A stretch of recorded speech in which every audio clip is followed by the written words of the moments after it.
Welcome to the bird media. నేను మీ Pawan Krishnamurthy. Parliament సమావేశాల్లో ఆంధ్రప్రదేశ్ రాష్ట్ర రాజధాని అమరావతికి చట్టబద్ధత కల్పించేందుకు కావలసినటువంటి దస్త్రాలని కేంద్ర ప్రభుత్వం రెడీ చేసి పార్లమెంట్లో బిల్లును ప్రవేశపెట్టబోతోంది. విభజన చట్ట సవరణ బిల్లుని ప్రవేశపెట్టబోతోంది. అయితే ఇది అమరావతి రాజధాని వరకే. ఈ విభజనకి సంబంధించినటువంటి చట్ట సవరణలో అందులో ఇంకా ఏవేవి ఉన్నాయో మనకు రావాల్సినటువంటివి, దానికి సంబంధించినటువంటి అంశాల మీద మరింత చర్చ జరగాలి. కాబట్టి let's discuss about that also later.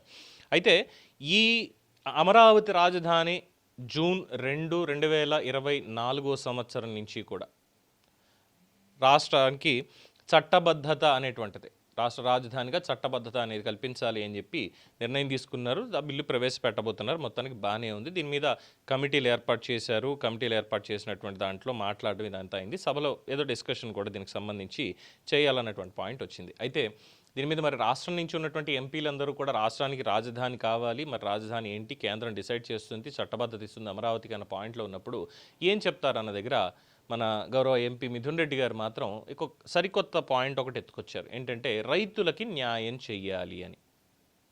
ఇక్కడ రైతులకి న్యాయం చేయాలి అన్నటువంటి పాయింట్ని వాళ్ళు ఏం విస్మరించారు అనేటువంటి తెలియట్లేదు. కానీ ఇప్పుడు ఆల్ ద సడన్ రైతులకి న్యాయం చేయాలి దీంట్లో. ఎందుకంటే అమరావతి చట్టబద్ధంగా ఆంధ్రప్రదేశ్కి ఒక్కటే రాజధాని అంటేనే అది అసలు రైతులకి ఇక పండగ. ఆ తర్వాత మిగతా వాళ్ళకి మౌలిక సదుపాయాలు కల్పించడం కావచ్చు, ఇస్తానన్నటువంటి ఫ్లాట్లు ఇవ్వడం కావచ్చు, డెవలప్ చేసినటువంటివి మిగతా ఇవన్నీ కూడా దాంట్లోకి వస్తే అది రాష్ట్ర ప్రభుత్వం తీసుకోవాల్సినటువంటి నిర్ణయం. దానికి సంబంధించి కార్యాచరణ వాళ్ళు చూడాలి. బట్ సెంట్రల్ గవర్నమెంట్ ఏం చేస్తుంది? చట్టబద్ధంగా అమరావతి రాజధాని అనేది డిఫైన్ చేస్తుంది, దానికి సంబంధించినటువంటి బిల్లు పెడుతుంది. సో ఈ బిల్లు పెట్టేటువంటి క్రమంలో చర్చ జరిగితే మాట్లాడాలి అనేటువంటిది ఏంటి, రైతులకి న్యాయం చేయాలి అన్నటువంటి పాయింట్ని రైజ్ చేయబోతున్నారు ఇప్పుడు. అంటే రైతులకి ఏం న్యాయం చేయాలి, వాళ్ళ పాయింట్ ఆఫ్ వర్షన్లో ఏం చేయాలి? రెండో దఫా భూసేకరణ చేయకూడదు. ముందుగా అసలు ఎటువంటి డెవలప్మెంట్ లేకపోయినా సరే ముందు రైతులకు సంబంధించినటువంటి డెవలప్డ్ ప్లాట్స్ కానీ వాళ్ళకన్నీ ఇచ్చేసి వాళ్ళకి అక్కడ ఇల్లు కట్టించి ఇచ్చేసి ఇవన్నీ చేసేయాలి. ఇలాంటివి ఒకటో రెండో చెప్తారు. Correct me if I'm wrong.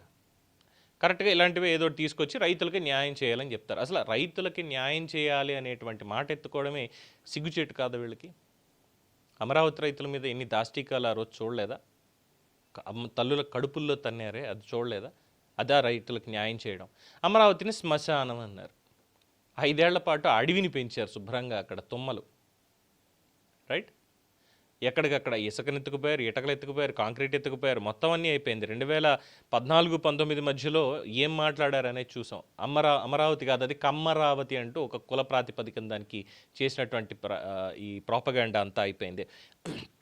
1600 రోజులు రోడ్ల మీద పోరాటం చేస్తుంటే రైతుల మీద కేసులు, ఆఖరికి ఎస్సీ ఎస్టీ వాళ్ళ మీద ఎస్సీ అట్రాసిటీ కేసులు పెట్టినటువంటి ఘనత కూడా మనకి లభించింది. అలాగే రైతులకి చేతులకి సంకెళ్ళు వేసి, బేడీలు వేసి మరి వాళ్ళని కోర్టుకు తీసుకెళ్ళినటువంటిది కూడా చూసాం. దాని మీద ఎన్ని చీవాట్లు పెట్టారనేది చూసాం. అదంతా అయింది. ఆ తర్వాత ఈ మొత్తం 5 ఏళ్ళు కూడా రైతులకి పూర్తిగా చేసిందే అన్యాయం అయినప్పుడు ఇప్పుడు సరికొత్తగా వచ్చి చట్టబద్ధత లభిస్తోంది అన్నటువంటి పాయింట్ ఉన్నప్పుడు అది అమరావతి అనేటువంటిది. ఒక పక్కనేమో జగన్మోహన్ రెడ్డి గారు అమరావతి అంతా వృధా ప్రాజెక్టు, దానికి ఇన్ని కోట్ల రూపాయలు, ఇంకో 1,00,000 కోట్లు, ఇంకో 1,00,000 కోట్లు, 2,00,000 కోట్లు ఇప్పుడు పెట్టాల్సినటువంటి అవసరం ఉందని మళ్ళీ మాట్లాడుతూ, మేము ఇక్కడ ఇల్లు కట్టుకున్నామని మాట్లాడుతూ ద్వంద్వ వైఖరి. అక్కడ పేరునాని లాంటి వాళ్ళు ఏమో ఒక స్టేట్మెంట్ ఇస్తారు, అంబటి రాంబాబు ఒక స్టేట్మెంట్ ఇస్తాడు. ఇలా ప్రతి ఒక్కళ్ళు ఒక్కొక్క రకమైన స్టేట్మెంట్ ఇస్తూ అమరావతికి వ్యతిరేకంగా మాట్లాడుతూ ఇప్పుడు రైతులకి న్యాయం చేయాలి అనేటువంటి పేరుతో వెరస్ సెంట్రల్ గవర్నమెంట్ బిల్లు ప్రవేశపెట్టి, చట్ట సవరణ బిల్లు ప్రవేశపెట్టి చట్టబద్ధ రాజధాని గెజెట్ని రిలీజ్ చేయబోతున్నారు. పార్లమెంట్ సమావేశంలో బిల్లుని ఆమోదింపజేసి దానికి తగ్గటువంటి మొత్తం కార్యాచరణ అంతా చేయబోతున్నారు.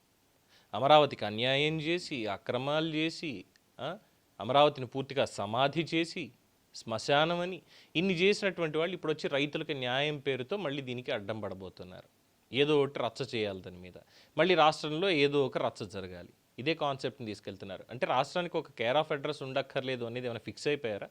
మరి ఫిక్స్ అయిపోతే ఇక ప్రతిపక్ష హోదా కోసం కోర్టుకి ఎందుకు వెళ్ళడం? నాకు ప్రతిపక్ష హోదా కావాలని కోర్టుకి ఎందుకు వెళ్ళడం? రాష్ట్రానికి రాజధాని అవసరం లేదు అనుకున్నప్పుడు, మాకు నచ్చిన రాజధానులు ఉండాలని డిసైడ్ అయిపోయినప్పుడు, ప్రజలకు కావాల్సినటువంటి రాజధాని వద్దు అనుకుంటున్నప్పుడు ఇవన్నీ కుట్రలు కాదా? సో చట్టబద్ధతకు కూడా అడ్డుపడేటువంటి ప్రయత్నం వైఎస్ఆర్సీపీ చేస్తోంది అంటే ఇక వారి నైతికత అనేది ప్రశ్నార్థకం.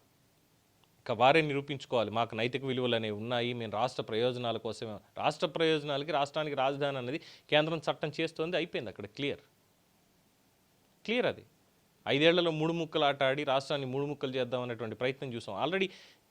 అసలు రాష్ట్రంలోనే ఉండకుండా ఎక్కువ శాతం కర్ణాటక రాష్ట్రంలో బెంగళూరులోని యలహంక ప్యాలెస్లో ఉంటున్నటువంటి నేత ఆయన ప్రతిపక్ష హోదా కోసం పోరాడుతూ ఇప్పుడు తన సభ్యులతోటి పార్లమెంట్లో సైతం ఈ రకమైనటువంటి రచ్చ చేయడం అనేది ఇక అమరావతి రైతులు ఆలోచించుకోవాలి, ఆంధ్ర రాష్ట్ర ప్రజలు కూడా ఒకసారి ఆలోచించుకోవాలనేది విశ్లేషకుల అభిప్రాయం.